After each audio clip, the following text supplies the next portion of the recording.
Hi guys, I'm Tutor and in this tutorial I'll give you 6 ways to write an essay conclusion. I'll give you the main, which is the most popular way, and I'll give you 5 more variations to choose from. Alright, now let's get right to it. Here's the overall structure of our sample essay, because we need an essay to conclude, right? So let's say that we're talking about a vacation in the Dominican Republic. And we're going to say that Dominican Republic is mostly a great vacation spot.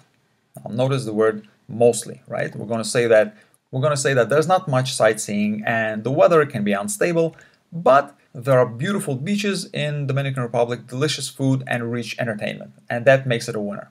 Okay, so that would be our sample essay that we're going to be concluding. And let's write out the thesis statement so we know how we're going to word our main and supporting points. In spite of a couple of minor drawbacks, a vacation in the Dominican Republic can be totally awesome. There may not be much sightseeing and the weather may disappoint in the wrong time of the year. However, beautiful sandy beaches, excellent food, and 24-hour entertainment really make it a winner.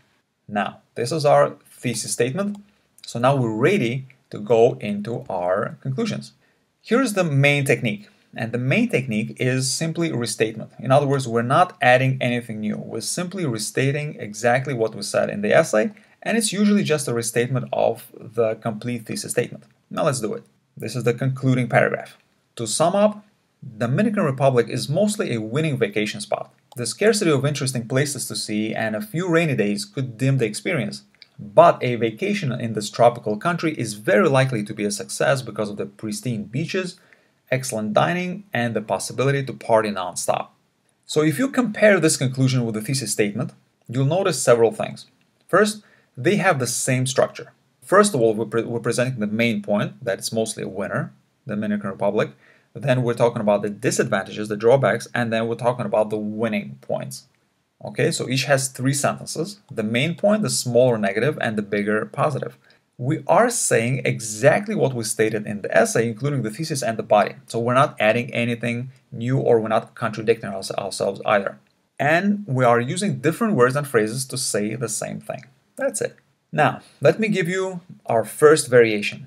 The first variation is that you admit that your point of view is limited. Now, why would you need these variations anyway? Because sometimes your professor will ask you to write a conclusion that is not a simple restatement. Or sometimes you just feel like writing something new rather than a restatement. So this is the way you would do it. This is variation 1. Admit that your point of view is limited. And let's do it. In conclusion, many things make the Dominican Republic a really great vacation destination. The beaches, the food, and the entertainment are only a few of them. Now notice that we're mentioning only the positives here, which is fine. Now we're going to the new part. To discuss all of them, such as the hospitality of the local people, the water sports, and low prices, would take up many pages. Okay, we just added new material. What is it? We're mentioning things that we didn't talk about in the essay. And finally, we say, suffice it to say that this country is definitely a winner when it comes to picking a spot to relax and renew. That's it, and that's another repetition. But the middle sentence, to discuss all of them, such as the hospitality, the water sports, low prices, things that we did not discuss in the essay, this is new stuff that you're adding in the conclusion, admitting that, hey, you know what? Yes, I didn't cover everything in the essay, but maybe next time. Okay? So that's variation 1. Now, variation 2, you provide a future perspective. Now let's do that.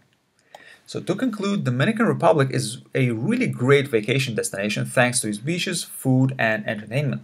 Importantly, it looks like the traveler of the future is bound to have even more fun in this paradise. Many new hotels, clubs, and fishing and scuba diving ventures are being developed today, and that is exciting. Okay? See, we're talking about the future of the Dominican Republic.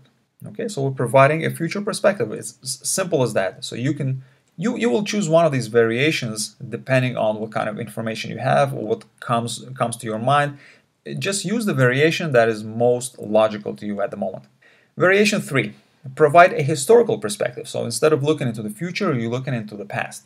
Let's do it. So although Dominican Republic was not even on a traveler's map 20 years ago, today it is one of the best vacation spots in the world.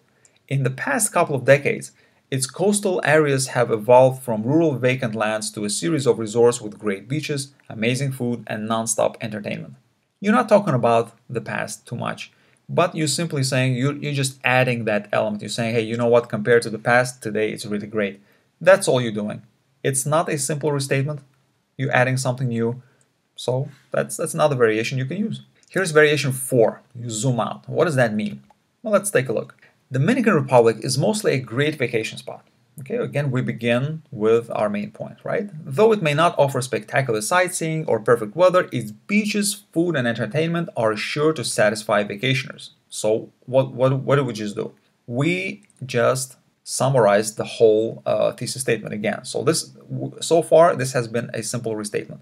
But now we add a zooming out element. In other words, we're zooming out geographically, and we say, in today's world, people have all kinds of choices. Some like Jamaica, others the Bahamas, and still others love the Cayman Islands. Okay, you see how we're adding things that were not in the essay, because the essay is about the Dominican Republic. It's not about Jamaica or other places in the Caribbean.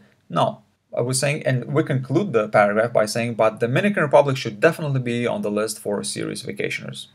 Just another bit of restatement, but what we did, we added, it's as if we zoomed out on the Google map, and now we no longer just see the Dominican Republic, but we see other places in the Caribbean, and we're like, okay, other places are good too, but you know what?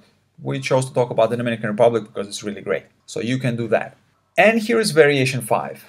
In variation 5, you make suggestions for future research. Now, this is a very academic variation. This is a kind of a conclusion that is very often used in academic papers. So if you have to write an academic paper, this could work for you very well. To conclude, the literature has revealed that the Dominican Republic has been increasing in popularity as a vacation spot in the past decade. Future studies can explore the role of different aspects of resorts that have contributed to this increase the most. It would be interesting to see if people have been attracted more to the beaches, the food, the entertainment, or to other factors more than to others. In other words, you're suggesting how a future researcher can explore this topic scientifically, okay? And you can definitely do this, and you can do a lighter version of this, even if you're not writing a super serious research paper. But this variation is available to you in case you don't want to do a simple restatement. And there you are. Now, let me give you a few conclusion writing tips. Number 1, your conclusion can be as short as one sentence or as long as a big paragraph. It all really depends on the length of your essay.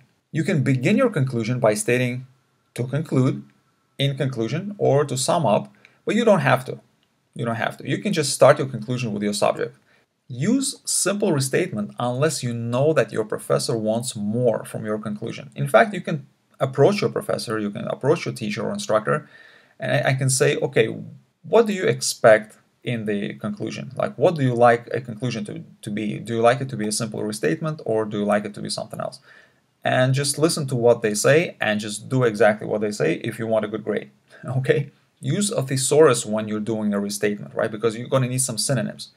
And in order to get the synonyms, you need to use a thesaurus. Now, the easiest way to do it is to enter your term into Google search, whatever it is that you're trying to look up, and type synonym. For example, delicious, synonym. And it's going to give you a bunch of synonyms, tasty, succulent, and so on and so on and so on. And the first result will usually take you to a thesaurus and explore the thesaurus for the synonyms. So I hope this was helpful, and I've written a complete tutorial on essay writing for beginners, which you can read on my blog. If you are struggling with essay writing in general, or need to brush it up or to learn from scratch, I strongly recommend this tutorial. And I'll include the link in the description. And I'll see you guys in the next video.